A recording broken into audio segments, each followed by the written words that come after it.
दोस्तों नमस्कार। दोस्तों मैं विमल शाही आप सभी लोगों का अपने चैनल में स्वागत करता हूं और उम्मीद करता हूं कि आप लोग सभी लोग स्वस्थ होंगे एवं मस्त होंगे। सभी राष्ट्रवादियों और सनातनियों से ये निवेदन रहेगा कि आप लोग मेरे चैनल को सब्सक्राइब कर लीजिए एवं वीडियो को लाइक और शेयर भी कीजिए। दोस्तों आज हम लोग बात करने वाले हैं जो आस्था का जो महाकुंभ हो रहा है उसको लेकर जो विपक्षी दलों के लोग हैं वो जिस तरह की बातें कर रहे हैं, क्या वो उचित है? क्या मतलब कि इस देश की बहुसंख्यकों की भावनाओं को आहत करने का काम आखिर ये विपक्षी दल के लोग कब तक करेंगे? तो इस पर हम लोग चर्चा करेंगे। जी हाँ दोस्तों, जिस दिन से महाकुंभ की शुरुआत हुई है उसी दिन से जो विपक्षी पार्टी के लोग हैं वो इसके ऊपर सवाल उठाना शुरू कर दिए हैं। मुझे तो ये समझ में नहीं आता है कि अगर आपको एक खास समुदाय का वोट चाहिए तो उस समुदाय का वोट पाने के लिए जो इस देश के मेजॉरिटी के लोग हैं, जो बहुसंख्यक वर्ग के लोग हैं, उनकी आस्था को अपमानित करने का काम आप लोग क्यों करते हैं? जी हाँ दोस्तों, जब से ये महाकुंभ स्टार्ट हुआ है तब से आप देखिए, सबसे पहले आप देखिए उत्तर प्रदेश के जो समाजवादी पार्टी के नेता हैं उनका बयान सुनिए। जब महाकुंभ शुरू हुआ तो वहाँ के जो मुख्यमंत्री हैं महाराज आदित्यनाथ, उन्होंने कहा कि भारी संख्या में लोग आ रहे हैं, जगह जगह से लोग आ रहे हैं। तो जो अपोजिशन पार्टी के जो नेता हैं अखिलेश यादव, उन्होंने कहा कि नहीं, कोई भीड़ नहीं आ रही है, सारी ट्रेनें खाली आ रहे हैं, सारे बस खाली आ रहे हैं। और उन्होंने आने वाले जो लोग हैं उनकी संख्या पर सवाल उठाया। उसके बाद जब भीड़ होने लगी, सब तरफ से ट्रेनें आने लगी, रास्ते जाम होने लगा, तब यही अखिलेश यादव जो हैं वो गए महाकुंभ में स्नान करने के लिए गए ताकि वो देख सकें कि जो भीड़ आ रही है वो सही में है या फिर वैसे ही है। लेकिन अखिलेश यादव जब गए तो उन्होंने महाकुंभ में आने वाले लोगों के भीड़ को देखा, वहाँ लोगों के जत्थे को देखा, तब उनके पैरों तले जमीन खिसक गई। उसके बाद वो सोचे अब क्या बोले इसके ऊपर, तो उन्होंने बोलना शुरू किया कि जो भीड़ आ रही उनकी काउंटिंग कैसे कर रहे हैं लोग।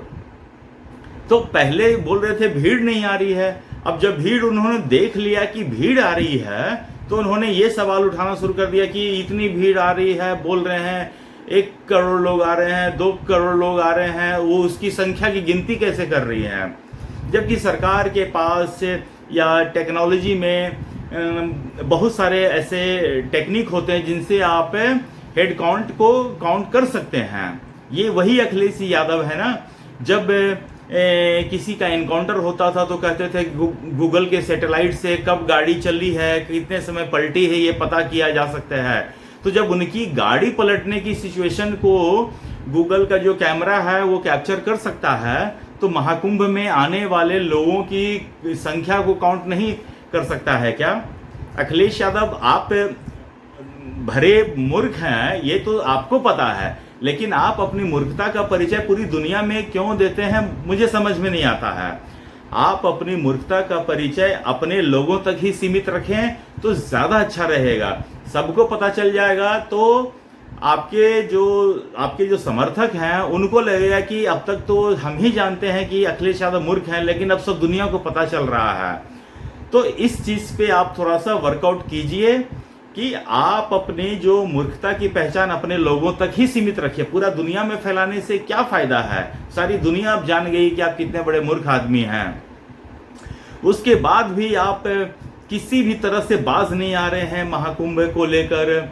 उसके बाद महाकुंभ में एक अनहोनी घटना घटी, दुखद घटना घटी, उसके ऊपर आप लोग को तो जैसा लग रहा है कि बोलने का एक मौका मिल गया।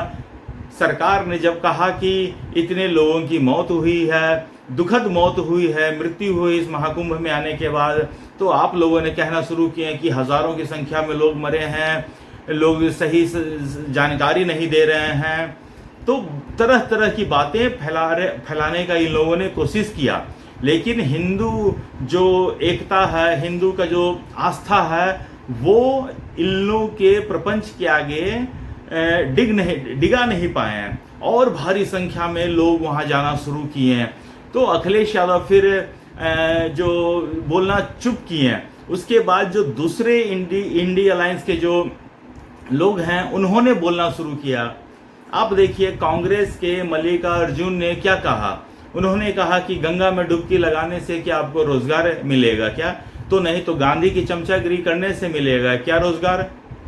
जिस तरह से राहुल गांधी और सोनिया गांधी की खड़गे चमचागिरी करते हैं, उनको रोजगार मिला, उनके बेटे को रोजगार मिला, तो क्या सब हर किसी को मिलेगा क्या रोजगार? गांधी की चमचागिरी करने से, भ्रष्ट परिवार की चमचागिरी करने से मिलेगा क्या? कांग्रेस के रैली में आने से आपको मिलेगा क्या रोजगार? तो ये सब बातें कांग्रेस या उनके जो सहयोगी हैं वो कुछ बोलने से पहले उनको सवाल खुद से पूछना चाहिए। उसके बाद आ जाइए, ममता बनर्जी ने तो सारी हदें पार कर दी। उन्होंने जो महाकुंभ में मौनी अमावस्या के दिन जो दुखद घटना हुई उसको लेकर ये कहा कि ये महाकुंभ नहीं मृत्यु कुंभ है। सोचिए दोस्तों, इस देश के बहुसंख्यकों के धार्मिक आस्था पर कितना बड़ा प्रहार है जो ये कह रही है कि महाकुंभ नहीं मृत्यु कुंभ है।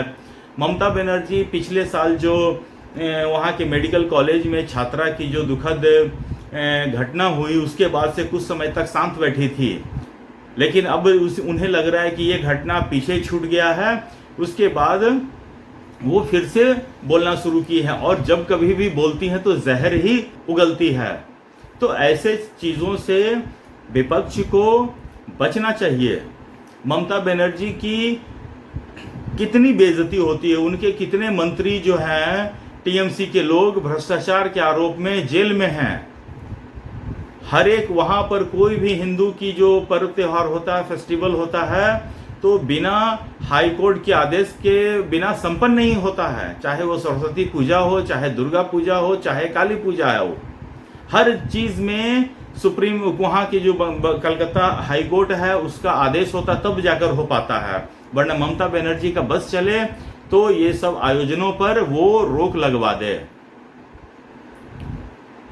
तो ये सब चीज के बाद भी जो है इन लोगों को चैन नहीं आ रहा है और हिंदू आस्था लगातार महाकुंभ में पहुंच रही है। और ट्रेन हो, भीड़ हो, बस से हो, पैदल हो, हर तरह से लोग आस्था की डुबकी लगाने के लिए त्रिवेणी संगम पहुंच रहे हैं।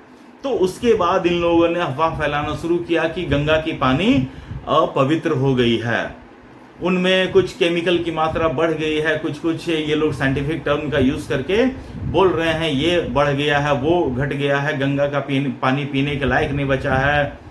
कुछ लोग कह रहे हैं अगर गंगा का पानी शुद्ध है तो योगी जी आचमन करके दिखाएं। मैं तो उनसे कह रहा हूं योगी जी को क्यों बोल रहे हो, तुम ही करके बता दो। अगर बच गए तो ठीक है, गंगा का पानी शुद्ध है, नहीं तो आई एम सॉरी। तो ये सारा चीज विपक्ष जो है अपने लेवल पर कर रही है और ये सिर्फ इसलिए कर रही है ताकि मेजोरिटी की जो मतलब यहाँ जो बहुसंख्यक हैं उनकी जो धार्मिक भावना को ठेस पहुंचाकर वो सिर्फ एक वर्ग विशेष को खुश करना चाहती हैं।